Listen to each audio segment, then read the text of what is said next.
Hello friends, ఈరోజు వీడియోలో మనం ఒక స్పెషల్ రెసిపీ చూస్తున్నాం. అదేంటంటే పక్కా పల్లెటూరి స్టైల్లో చేసుకునే టమాటా చారు. చాలా బాగుంటుంది. ఈ రెసిపీ మా చెల్లి చేసిందనమాట నా కోసం.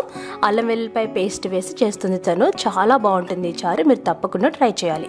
మరి రెసిపీలోకి వెళ్ళిపోదామా? మనం ఒక 1.5 లీటర్ నీళ్లు తీసుకొని అందులో చిన్న లెమన్ సైజ్ అంటే చిన్న నిమ్మకాయ సైజ్ అంతా చింతపండు వేయాలి. చింతపండు ఎక్కువ వేయకూడదు. అందులో పండిన 3 టమాటాలు తీసుకోవాలి, పెద్దవి లేదా మీడియం సైజ్వి. వాటిని ఈ విధంగా మ్యాష్ చేసుకోవాలి. అందులో ఇంపార్టెంట్ ఇంగ్రీడియంట్ 1 టేబుల్ స్పూన్ అల్లం వెల్లుల్లిపాయ పేస్ట్ వేయాలి. ఇది ఇంట్లో చేసింది అయితే ఇంకా బాగుంటుంది. ఒక చిన్న ఉల్లిపాయని కట్ చేసి వేసుకోవాలి. ఇప్పుడు వీటినన్నిటిని కూడా ఒకసారి బాగా మ్యాష్ చేయాలి. ఇలా చేత్తో కలిపితేనే ఈ చారు రుచి. ఎందుకంటే పల్లెటూరులో చేత్తో మాత్రమే కలుపుతారు కదా. అందులో తగినంత ఉప్పు,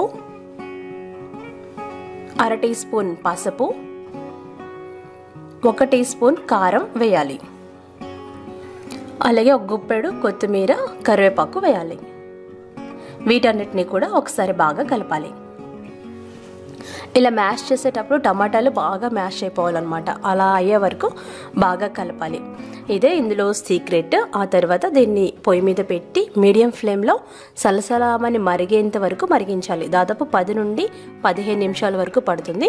మధ్యలో ఇలా కలుపుకుంటూ మరిగించాలి. ఇందులో ఎక్స్ట్రా రసం పొడి కానీ ఎక్స్ట్రా ఏ విధమైన పౌడర్స్ వేయాల్సిన అవసరం లేదు. చూసారు కదా, చారు అలా మరిగిన తర్వాత పక్కన పెట్టుకుని పోపు కోసం 1 టీ స్పూన్ నూనెని కాచి అందులో జీలకర్ర వేయాలి, 1 టీ స్పూన్. అందులో 4-5 వెల్లుల్లి రెబ్బలు వేయాలి. ఇందులో ఆవాలు, మినపప్పు ఇవన్నీ వేయాల్సిన అవసరం లేదు. తర్వాత ఎండుమిరపకాయలు, కొద్దిగా కరివేపాకు, కొత్తిమీర వేసుకోవాలి.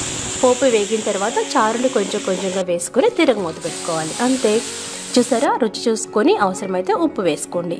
ఎంతో రుచికరమైన ఈ చారు మీరు తప్పకుండా ట్రై చేసి నాకు ఫీడ్బ్యాక్ పంపించండి. మరికొన్ని రుచికరమైన వంటల కోసం అత్తమ్మ టీవీని సబ్స్క్రైబ్ చేసుకోండి.